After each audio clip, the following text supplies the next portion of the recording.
Buenas noches, gracias por brindarnos el honor de su sintonía en este martes 24 de diciembre de 2024, en esta Nochebuena. Vamos con la información. Luego de que ayer Berta María Alcalde fue designada por el Congreso de la Ciudad de México como la nueva fiscal capitalina, las felicitaciones se hicieron presentes, entre ellas las de la jefa de gobierno, Clara Brugada, quien celebró el nombramiento y dijo que la nueva fiscal contará con todo el respaldo de la ciudad y sus instituciones para garantizar el pleno acceso a la justicia.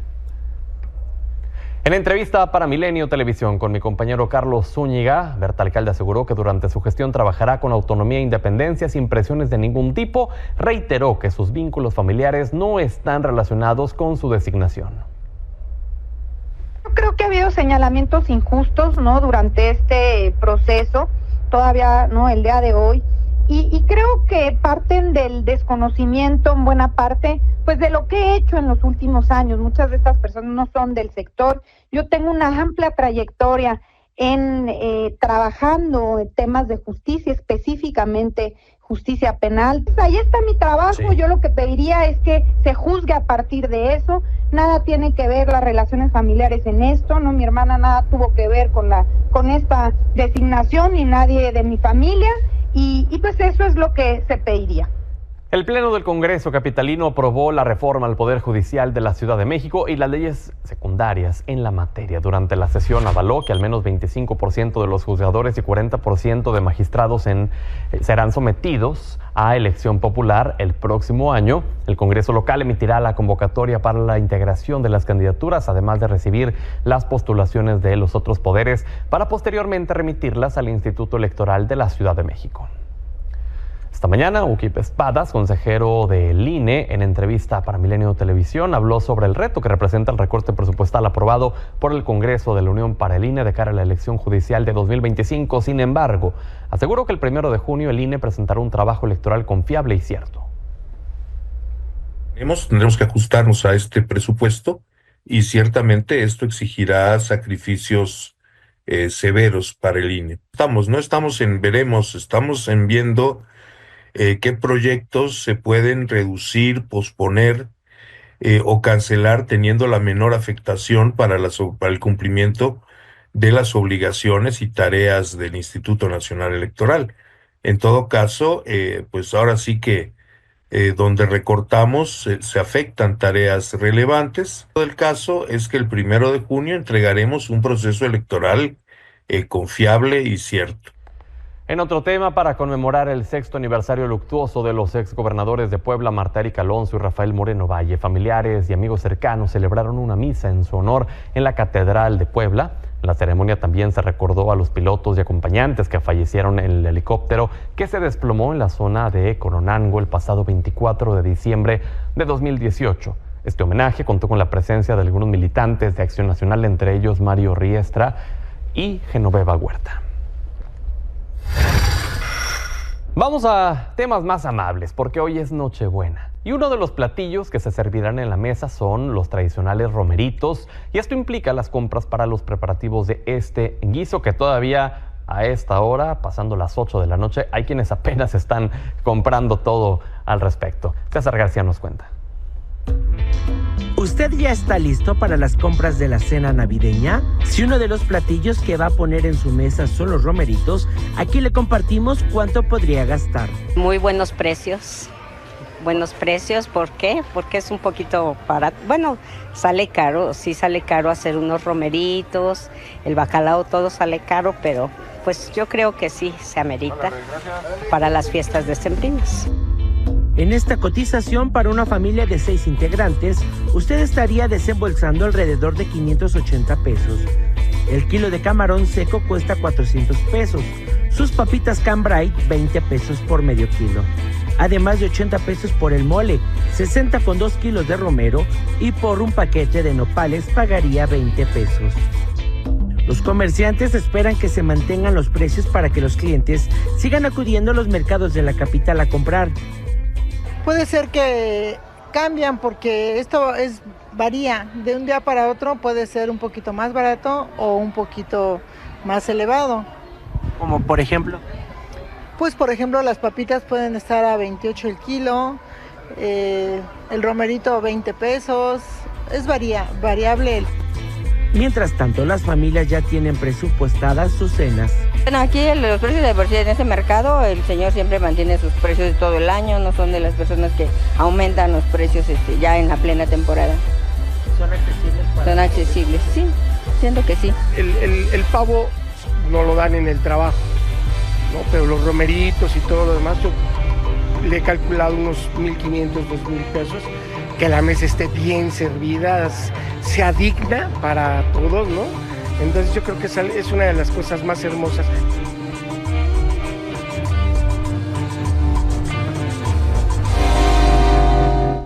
Mientras que el Centro de Sanciones Administrativas y de Integración Social, mejor conocido como el Torito, bueno, ya dio a conocer los menús que servirá los días 24 y 31 de diciembre a los capitalinos que sean sancionados durante el programa Conduce Sin Alcohol. Ponga atención, el 24 de diciembre, si usted cae en el Torito, su cena de Navidad será arroz, romeritos con papas y camarones, acompañados de frijoles y agua de sabor. Ahora que si usted, el último día del año, se le ocurre tomar, no respetar el que no se debe mezclar el alcohol con el volante, pues irá al Torito y ahí va a poder degustar de sopa de codito a la crema, pozole de cerdo con lechuga, rábano y tostadas con agua de sabor. Y con motivo de las fiestas decembrinas, la Red de Movilidad Integrada dio a conocer los horarios de operación que tendrán los organismos de transporte de la Ciudad de México para el martes 24 y miércoles 25. El servicio de transporte colectivo Metro dará servicio hasta las 23 horas de esta noche y reanudará sus actividades mañana 25 a las 7 horas, a las 7 de la mañana. Por su parte, el Metrobús concluirá operaciones a las 11 de la noche y retomará al día siguiente a las 5 de la mañana. A propósito de estos festejos de Navidad, la presidenta Claudia Sheinbaum desde Palacio Nacional envió una felicitación en sus redes sociales deseando unidad para las familias mexicanas. Muy bien este día. En especial, por supuesto, a todos los mexicanos y mexicanas que están en nuestro territorio, en las 32 entidades de la República, pero también a todas las mexicanas y mexicanos que están fuera de nuestro territorio en este momento. En particular a todos los mexicanos y mexicanas que están en Estados Unidos, les deseo todo lo mejor, les agradecemos todo lo que hacen por sus familias y por México. Con mucho cariño, que tengan feliz Nochebuena y una feliz Navidad. Vamos a la pausa, ya regresamos. A lo largo de este 2024, aquí en Milenio 20 Horas, analizamos a detalle todo lo que ocurrió en la escena política nacional, también en el plano internacional, a través de nuestras características mesas de debate en las que nos acompañaron actores políticos, analistas, creadores de contenido, periodistas. Los temas fueron muy candentes, provocaron que incluso los ánimos se encendieran por las visiones tan diferentes que hay, por el contraste de ideas al que aquí damos espacio a la pluralidad. Y aquí preparamos un resumen que esperamos le guste de los mejores momentos de nuestras mesas de debate. Yo le agradezco a Jacqueline Hinojosa, presidenta del organismo de mujeres de la CNP del PRI, Juan Zavala, secretario general de Movimiento Ciudadano, el senador Israel Zamora, vicepresidente de la Comisión Permanente en el Senado, que estén con nosotros esta noche. Bienvenidos, bienvenida. Buenas noches, ya regresó. Buenas noches. Ya regresó quien andaba ausente, Jacqueline Hinojosa. ¿Algún comentario respecto al resultado de las elecciones? No te habíamos podido ver para preguntarte. Pues quedó claro, nosotros siempre respetamos la democracia. Lo que sí, y lo digo de manera personal, sí me duele el México que vamos a tener, pero bueno, estaremos en la resistencia como siempre. Aprovechando que estamos en ese tema, hablábamos con Jesús Zambrano hace algunos momentos, pues es ya prácticamente inminente la desaparición del PRD como tal, la pérdida del registro. ¿Qué opinión les merece esto, siendo el PRD un partido tan importante?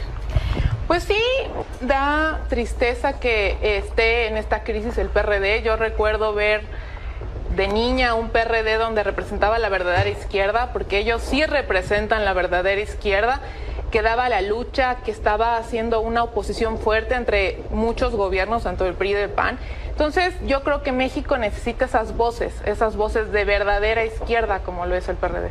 Juan. Yo creo que pues sí, efectivamente es una pérdida de un partido histórico que tuvo muchos logros en favor de México. Yo creo que eso es lo que sucede cuando uno va coaligado con dos partidos, con los negativos como los que tienen el PRI y el PAN. En esa coalición PRI, PAN y PRD, los tres perdieron porcentaje de votación. Creo que ese es el rechazo de una inmensa mayoría de mexicanas a una alianza y a unos partidos que representan pues lo peor del pasado en México, y por eso creo que tenemos que aprender de esos errores como el que cometió el PRD, de desdibujarse y seguir construyendo una alternativa para México como estamos haciendo en Movimiento Ciudadano. A Movimiento Ciudadano le insistieron mucho para que se uniera a este frente. ¿Crees que hubiera corrido con la misma suerte que el PRD? Digo, no creo, porque nosotros creo que tenemos una identidad propia, tenemos gobiernos propios, pero sin duda alguna no hubiéramos podido ser la alternativa que hoy somos para millones de mexicanas y de mexicanos, y sin duda no hubiéramos podido crecer en la votación más del 500% como lo logramos hace 2 semanas. Israel. Pues yo creo que la sentencia la dio el pueblo de México. Algo hizo mal el PRD, un partido que sí fue cuna de la izquierda, sobre todo en la Ciudad de México. Un partido que fue fundado por grandes personalidades políticas en nuestro país, Ifigenia Martínez, Porfirio Muñoz Ledo, Cuauhtémoc Cárdenas, y la verdad es que algo pasó, algo hicieron mal en el 2012, precisamente al aliarse en este plan por México, el Pacto por México, que lo único que provocó fue que se desacreditara su imagen como un partido que representaba los intereses del pueblo, y ahí vino las consecuencias que hoy está viviendo ese partido. Y finalmente me parece que también otro mensaje que se manda es un mensaje de experiencia. La edad promedio del gabinete es 69 años. Nunca habíamos tenido un gabinete, de estas 6 personas, digamos, de estos 6 grupos, nunca habíamos tenido un gabinete con tal edad. Nunca, desde el periodo democratizador mexicano. Entonces se manda un mensaje muy claro de experiencia, de profesionalismo y de que estas personas saben de lo que están hablando. Y Víctor, el perfil experto en las 6 carteras es de destacarse de manera muy importante el asunto. Yo diría que también esta parte del gabinete tiene un tinte muy internacional. ¿A qué me refiero? Estamos hablando de 2 cancilleres, Marcelo Ebrard y la canciller Bárcena. Estamos hablando de Verdaguer, él estuvo en la FAO. Es decir, tiene experiencia como un funcionario internacional en el entramado de Naciones Unidas. Estamos hablando de que la canciller Bárcena, que ahora estará en medio ambiente, pues tendrá que estar atendiendo los temas de las metas climáticas, de cambio climático por parte del gobierno mexicano. Estamos hablando de que agricultura también es muy interesante. ¿Cuáles van a ser los principales retos que va a enfrentar el secretario Verdaguer? Pues obviamente el tema del glifosato, que lo va a llevar a toparse con Monsanto y con algunas de las principales transnacionales del mundo en materia agropecuaria o agrícola. Entonces ahí tenemos elementos muy interesantes que nos hablan de que la presidenta electa Sheinbaum está poniendo las cartas de cómo va a ser la relación, algunos de los elementos de la relación de México con el mundo, y eso contrasta mucho con lo que hemos tenido en este sexenio, que ha sido un sexenio pues insular, en donde el presidente claramente ha enfatizado que la política exterior no ha sido ni será nunca una de sus prioridades, y ahora vemos perfiles que tienen amplia experiencia en el extranjero y internacional. Entonces, yo me centraría sobre eso. Está mandando muchos mensajes al extranjero la presidenta electa, y eso me parece que es algo fresco, que es algo que está contrastando con lo que vimos. Estados Unidos, un país tan intervencionista, un país que incluso con los demócratas de una manera tan hipócrita intentó intervenir en las guerras, que manejó muy mal la guerra ruso-ucraniana, manejó muy mal la guerra entre Gaza y Israel. Yo creo que pues justo el electorado ahorita está viendo casi lo que merece, porque estaba casi ciego. Biden, eso fue un gran problema, y es muy importante que no dejemos que los jóvenes no entiendan que realmente sí hay diferencia entre los candidatos. Y yo diría, obviamente tú no eres una joven estadounidense, pero los jóvenes estadounidenses sí han sabido, hay una diferencia entre los que están involucrados en la política, los que están en política y los que no. Los que están involucrados en política saben que Biden es progresista, ha sido más progresista que Obama. Es el presidente más progresista en términos de lo que él ha logrado desde hace mucho tiempo. Entonces, esos jóvenes van a votar. Los otros jóvenes, los que ven que está muy viejo Biden, hay que decirles que tienen que votar de todas maneras, porque no pueden dejar al país en manos de Trump. En fin, hablamos de la representación. ¿Y para qué es la representación? ¿Para qué? Dinos, ¿Y están Ana. representados? No, ¿Y están Ana, representados? Ana, Subrepresentados es exactamente el punto. Subrepresentados. ¿Para qué es la pluris? ¿Para qué las minorías haya pluralidad en las cámaras, para que todas y todos los mexicanos estemos representados en la Cámara de Diputados. ¿Por qué? Porque no solo es los que ganaron, sino también hubo gente que votó por algún partido, PAN, PRI, PRD, MC, que no ganaron sus candidatos a lo mejor, pero que sus votos deben de contar y deben de estar representados. Y la ley es muy clara. Y esa ley de 1996, Ana, esa ley de 1996, donde muchísimos de izquierda que ahorita gobiernan, la pelearon para que exactamente no hubiera sobre representación, cosa que ahorita sí lo están haciendo. Como dijo Alejandro, algo nos queda muy claro de la Cuarta Transformación, y es ese amor por el PRI de los 70s, ese PRI que creció Andrés Manuel, y ese PRI donde está Bartlett. A eso es lo que nos quieren regresar. Adelante, Jackie. Mira, Ana, yo no sé si ya tu pasión por la 4T no te hace ver que vivimos, no hablo de tu salud ocular. Pero bueno, hablo de que muchas mexicanas y mexicanos de este país sí vamos al Seguro Social. Y mi papá estuvo hace un mes en el Seguro Social, y está la foto, Ana, para que veas cómo está el Seguro Social. Espero tu papá mejore. No, falleció, de hecho, Ana. El Seguro Social está deshecho. Y mi familia ocupamos el Seguro Social y lo sabemos. Y cuando hablamos de eso es porque lo sabemos. ¿Y fue en tu estado o fue aquí en la ciudad? Fue aquí en la ciudad, fíjate, para que veas. Y aún así en los hospitales de Yucatán, que son federales, están también deshechos. ¿Y qué hizo el PRI para mejorar eso? En fin, antes estaban bien, Ana, y te puedo hacer una comparación. Pero Pedro, quiero hablar también de algo. A ver, me perdí, porque venimos a hablar de los datos y del informe, o de la pasión que viven los de la 4T. Venimos a hablar de los datos, señores y señoras. Y sí, puedo darles más datos. Es el sexenio con mayor deuda en este país de muchos años. ¿Saben con cuánto se va Andrés Manuel de deuda? 16 billones de pesos. ¿Y saben cuánto él solito, porque no van a decir que los demás gobiernos? Él solito ha aumentado 6 billones de pesos. El país está quebrado. Entonces nosotros apelamos al entendimiento, al razonamiento, al patriotismo también de compañeras y compañeros senadores de otras expresiones políticas con quienes hemos sostenido conversaciones serias, y que el día de mañana o pasado mañana pues habrán de expresar a través de su voto pues la conclusión final de estas conversaciones que pues dentro de nuestras facultades de concertación y nuestra responsabilidad hemos sostenido con absolutamente todas las fuerzas representadas en el Senado de la República. Yo creo que si estás hablando de que con algo vas a combatir la corrupción, no puedes corromper. Porque si empiezas corrompiendo, pues es un contrasentido, es un despropósito. Pero además, todos los problemas que sí existen en el sistema judicial, esta reforma no habla de resolverlos. Es decir, el problema más importante está en las procuradurías. Sí hay un gran índice de impunidad y de violencia. Ha crecido enormemente, mucho en todos los estados. Pero no por elegirlos en un voto popular vas a tener mejores juzgadores, ni tampoco garantizas el acceso a la justicia. Entonces hay que ser críticos, sí necesitamos una reforma, pero no es esta y no es de esta manera precipitada. No hay prisa. ¿Cuál es la prisa? Viene una nueva presidenta.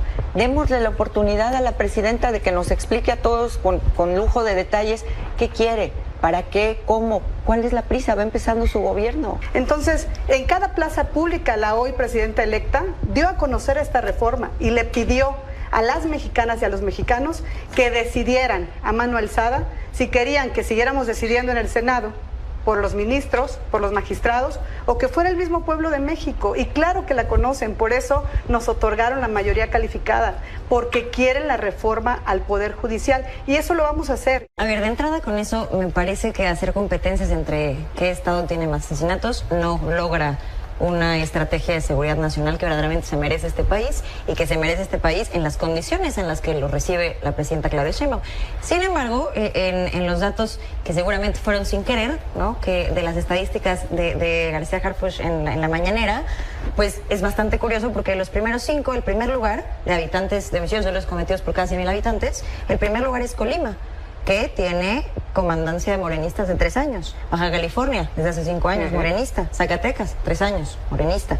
Chihuahua, Morelos, 6 años, morenista, ¿no? Entonces, me parece que lejos de que se trate de una competencia a ver en qué estado ocurren más homicidios, justo una estrategia de seguridad nacional debe abarcar también esos estados, incluso los que están gobernados por oposición.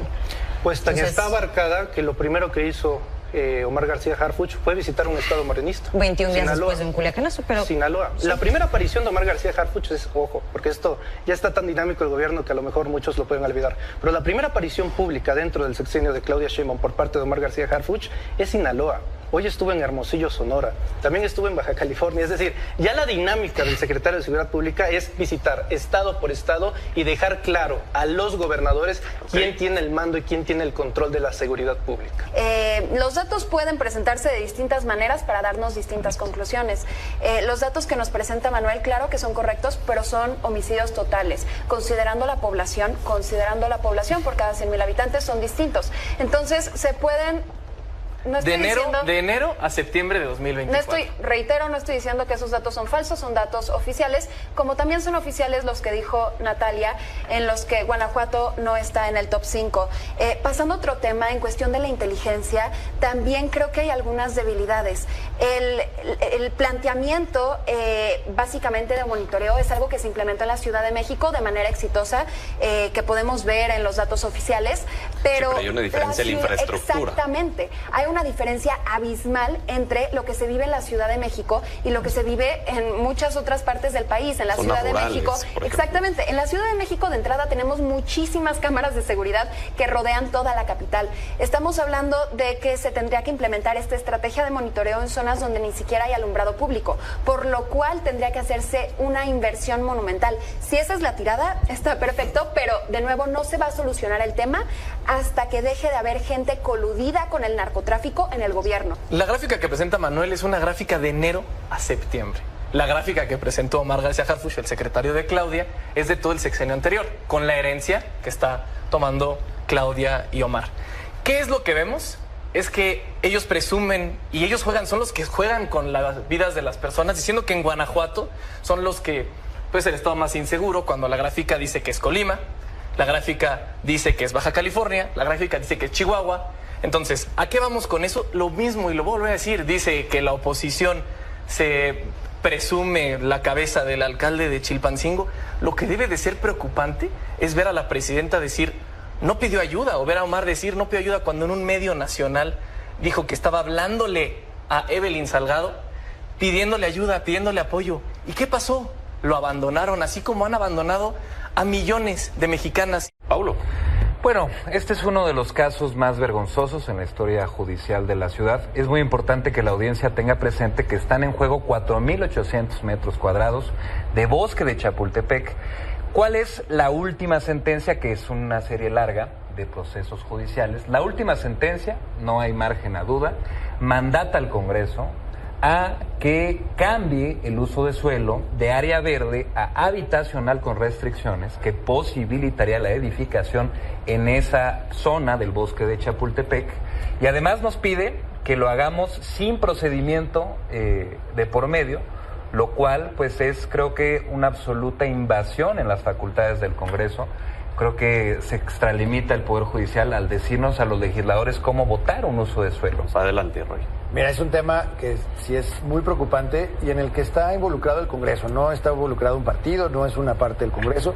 Están involucrados los 66 diputados que tenemos que dar una resolución. Ya viene la parte final. Este juicio tiene 32 años, o sea, esa es la dimensión de lo que estamos enfrentando. Un asunto que se presentó en el 1992, que en el 97 tuvo la primera sentencia y que desde entonces está tratando de cumplirse de diferentes maneras, y los gobiernos lo han ido pateando, los delegacionales, porque al principio eran los responsables, después el gobierno de la ciudad. Ahora, a partir de que el Congreso es el responsable de asignar o modificar los usos de suelo, es que es una autoridad competente para conocer de este asunto, porque en esto no tenía nada que ver el Congreso hace unos años, y hoy tenemos definitivamente ya las últimas etapas, ya una sentencia que nos dice que tenemos que cambiar el uso de suelo, efectivamente, sin mediar ningún trámite.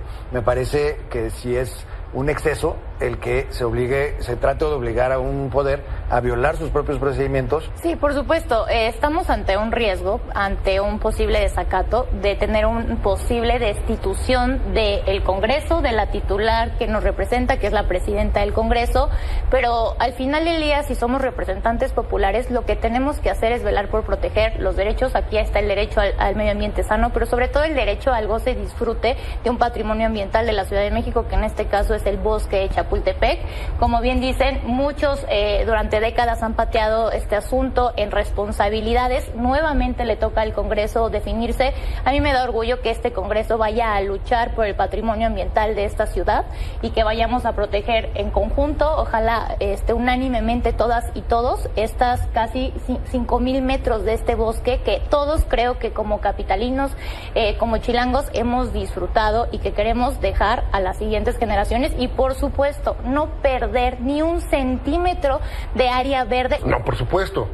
Todo lo contrario, siempre estaremos en contra del cambio de uso de suelo en el bosque de Chapultepec, en cualquier área natural, en cualquier área verde de la ciudad, y por supuesto siempre del lado de los vecinos. ¿Y hay respaldo de parte del partido en la Ciudad de México, que sí, de parte del alcalde? Claro, es totalmente claro cómo incluso el alcalde en Miguel Hidalgo y el partido siempre ha insistido en que no se voten los cambios de uso de suelo a favor, como lo ha hecho Morena históricamente. Solo veamos el récord de votaciones y cómo Morena ha votado a favor de cambios de uso de suelo en Miguel Hidalgo, y el PAN siempre los ha votado en contra. Pues estamos orgullosos, creo que como Congreso tengamos una gran muestra de voluntad política para trabajar unidos, coordinadamente, poner nuestros mejores elementos en la defensa que como Congreso tenemos que dar ante esta sentencia que nos indica hacer algo que por supuesto no coincidimos, y no coincidimos porque no puede estar ningún interés inmobiliario que nos obligue y nos orille a dar un uso de suelo que es incorrecto. Muy sencillo, Donald Trump ya gobernó, no pasó nada de todo esto con lo que nos quieren espantar, no pasó nada de eso, simplemente también están tratando de meter el miedo un día antes de la elección. Me parece que ha sido un poco irresponsable Kamala Harris, creo que ha abusado del discurso del miedo. Y sobre todo me parece estratégico un error, porque ya lo hizo Hillary Clinton. Utilizó sus mismas herramientas de Hillary Clinton y me parece que son fallidas. ¿A quién le parece que es mentira que el discurso de Trump es racista? No está contra los inmigrantes, todos, si son del este de Europa como su esposa, no tiene problema.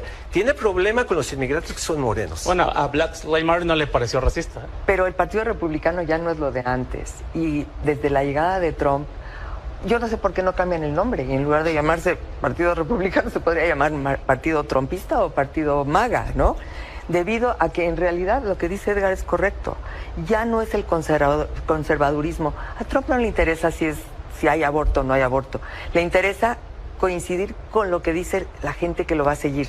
Porque la gente que él consiguió que lo siguiera fueron aquellos que se sintieron dejados a un lado en el tiempo de Obama. Entonces, no creo que estén por caridad, y creo que estaríamos usando una narrativa un poco ilusoria de que nosotros queremos hacer el bien matando bebés no nacidos, promoviendo la destrucción de la familia. No creo que eso sea caridad, sinceramente. Y realmente creo que es preocupante esa ambigüedad que se quiere plantear y ese tema de sí somos los buenos y ustedes son los malos. Es política, es poder, y todos van por lo mismo. Edgar. Esta es una visión darwiniana típica de la parte más retrógrada de la gente conservadora.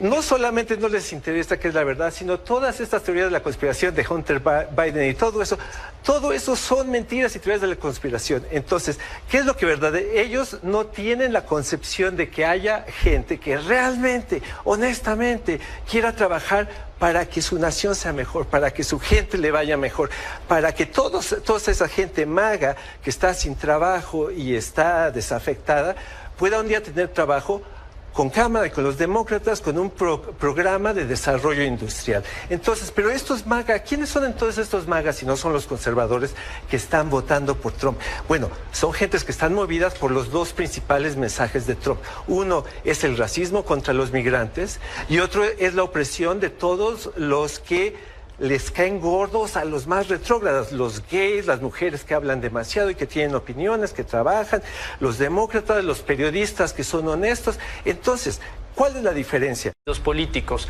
A mí me llama mucho la atención el desamor, la efervescencia con la que el PRIAN se ha quedado con las ganas de quedarse con la titularidad de la CNDH. Y en mi experiencia personal, y puedo hablar a millones de mexicanos, cuando resulta ser malo para el PRIAN, suele ser bueno para México. Manuel Eliud, ¿creen que era el mejor perfil Rosario Piedra Ibarra para ser la titular de la CNDH? Esa es mi única pregunta. No, gracias. Creo que es Nacheli. Perfecto.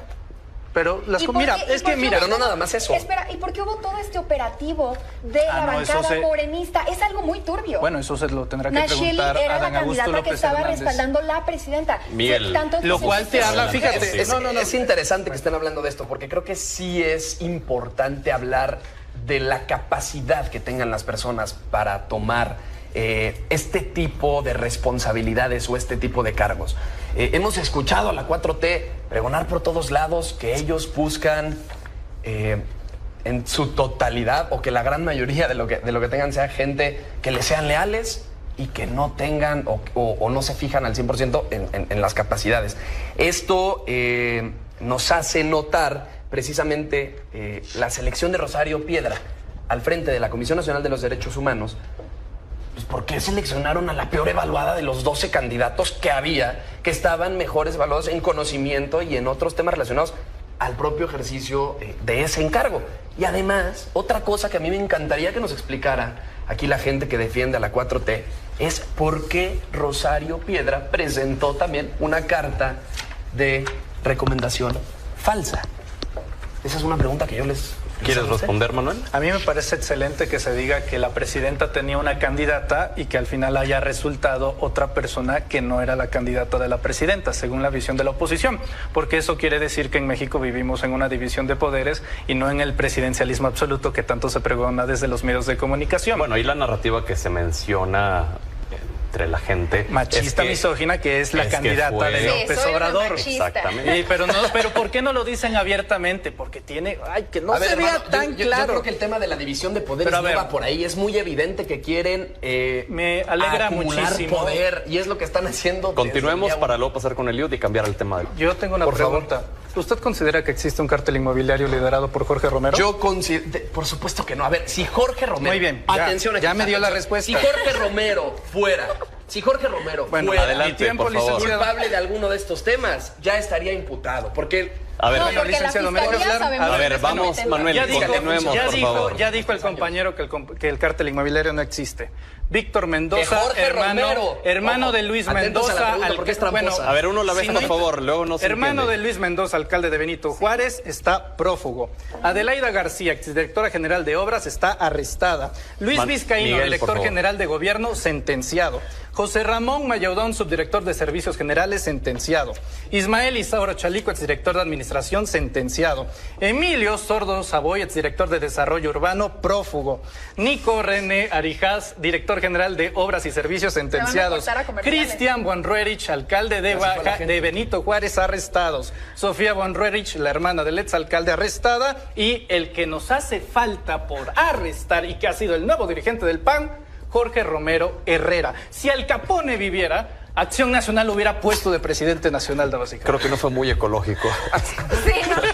Nos queda claro que la vamos a reciclar. No les importa absolutamente nada, pero qué bueno que mi compañero vino bien preparado, porque yo quisiera que él me enseñara, porque aquí el que acusa debería de probar. Están arrestados por la Fiscalía de la Justicia de la Ciudad de todos los México. que acabas de enseñar, a mí me gustaría que me enseñaras una sola imputación contra Jorge Romero Herrera. Enséñame una sola imputación o una sola que carpeta de investigación abierta contra el próximo presidente nacional del partido. A ver, ambos. La cuestión es cuál es la necesidad de poner a alguien tan manchado. Jorge Romero y Sofía, dejemos a Eliud hablar, por favor, que él sí fue ecológico y sí lo resumió en un solo papel. Yo de verdad felicito a los panistas porque por primera vez son congruentes. Eligen un corrupto como dirigente nacional, el del cártel inmobiliario, el de las carpetas de investigación, el que se le ha denunciado por empresas fantasmas. Miren, todo el grupo político de Jorge Romero, hermano, pero es un corrupto. Los retrata de cuerpo entero, los describe perfectamente a los panistas, y ni entre panistas se entienden El expresidente Felipe Calderón, en su libro Decisiones Difíciles, panista, por cierto, del mismo partido de Jorge Romero, dijo que él recibía 7 millones de pesos mensuales por una red de extorsión que tenía sobre los comerciantes ambulantes. Margarita Zavala también dice que él es de la cultura de los moches. Yo les creo justamente en esto sí les creo a Felipe Calderón y a Margarita Zavala sobre las imputaciones a Jorge Romero. A ver, les vamos a dar... Me gustaría preguntarle en ese sentido, Gabriel, si este presupuesto está diseñado para satisfacer a las calificadoras de crédito internacional, a Fitch, a Moody's, por supuesto que sí. Ahí están los indicadores. No hay tal incertidumbre. Y mira, Damián, la inteligencia en la seguridad no cuesta. Lo que hay que hacer, y ya se está haciendo, es desterrar la corrupción. O sea, ¿te parece bien la reducción de decenas de miles de millones de pesos la en seguridad republicana en todos los niveles? Pero te voy a decir por qué. O sea, hay policías bien pagados en México. Fíjate que no conviene recordar cómo hay videocámaras, el presupuesto de seguridad Calderón para que le entregaran ustedes. Y fracasó. Yo lo he dicho públicamente, de la mafia. Yo no era parte de eso. Pero yo no te estoy culpando aquí, te estoy diciendo y yo sí que por favor entiendas que la austeridad es una manera de reflejarse. O sea, ¿estás de acuerdo en que la redujan? Se liberan. No, está bien. Pero ¿tú estás de acuerdo en que tenga menos dinero en porque se tiene que gastar? ¿Tú estás de acuerdo en que tenga menos dinero salud? ¿De veras? No, permíteme. Los hospitales son dignos. No. Educación, las escuelas son dignas. Tienen internet. Adelante, Gabriel. Bancas adecuadas. Mira, tienen centros deportivos. Te voy a decir una cosa. Se le paga bien a los maestros. En internet, se tiene acceso como nunca. En la historia, a la conectividad. Bueno, ¿a cuántas comunidades has visitado en el país? De los 2.500 municipios, ¿en cuántos has estado? ¿Tú en cuántos has estado? Muchísimos. No, tengo el dato exacto. Bueno, te puedo asegurar que yo sí recorrí el país completamente y somos testigos de esa transformación. Yo te voy a decir una cosa. Si lo que te estoy diciendo no se refleja en la opinión mayoritaria de la gente, te concedo razón. Según la Secretaría, te prometo que le creo más a la gente que a ti. Muy bien. A ver, vamos ahora con Damián y luego regresamos contigo. Pues para que no me creas. Mira, lo tengo bastante porque... Pero déjame darte un par. Adelante, suelta. Publicado el año pasado, según la Secretaría de Educación Pública, 40% de las escuelas tienen un riesgo su infraestructura. Es un dato tuyo, no mío. Es un dato de tu gobierno. Riesgo de las escuelas. Heredado, sin duda, güey. Yo no soy defensor del pasado. ¿Por qué les bajas el dinero? ¿Cuántas primarias y secundarias hay en el país? Dímelo. No tengo ahorita el dato. No tienes el dato, porque no tienes idea. Te voy a decir, hay más de 200,000 escuelas primarias y secundarias. De hecho, sí, 250,000. ¿Y sabes qué? Sí, de hecho, sí. De hecho, sí, no sabías. Pero bueno, mira, te voy ilustrando un poquito. De esas 130,000 escuelas reciben un presupuesto directo a través de la escuela y fue para infraestructura. Y lo hizo la gente. Tu gobierno dijo eso. Si tú le preguntas, no dijo eso. Claro que pregúntale a los comités de la gente. Seguridad pública. Por eso no hablas con verdad. Saca los datos de manera correcta. Te estoy dando que no te venza ese seguridad sentimiento de denostar. Escucha, no estoy denostando a nadie. Nadie está registrando. Claro que sí, hermano. Mira, no sabes ni cuántas primarias has visitado en tu vida. Muchísimas, Gabriel. A ver, ¿cómo se llama tu primaria? ¿A qué primaria fuiste? No, yo estudié en una escuela particular. ¿Y cómo se llama? Caballeros, me gustaría preguntarle. Bueno, yo fui a una primaria Gabriel. pública. No tienes idea. Diputado Gabriel. Mira, Gabriel. Ten respeto. A ver, Damián, Gabriel, si no les vamos a cortar el micrófono. Me da pena. A mí me da pena porque no te estoy ofendiendo. Gabriel y Damián. Que hay que conocer el territorio del país. Lo conozco muy bien. Hay que conocer. Eso no le quita. Popular. ¿Me vas a dejar hablar? Por eso falta saber. Bueno, vamos a mandar a la pausa, si no pueden tener un diálogo civilizado entonces. A ver, ¿cómo se llama tu primaria? ¿Sí o no? Estamos debatiendo el presupuesto. No. Vamos a una pausa, regresamos. Qué pena me da. Regresamos solamente para agradecerle que nos haya brindado el honor de su sintonía y desearle que tenga una muy feliz Nochebuena y Navidad. Mañana, de igual manera, nos esperamos aquí en Milenio 20 horas. Buenas noches.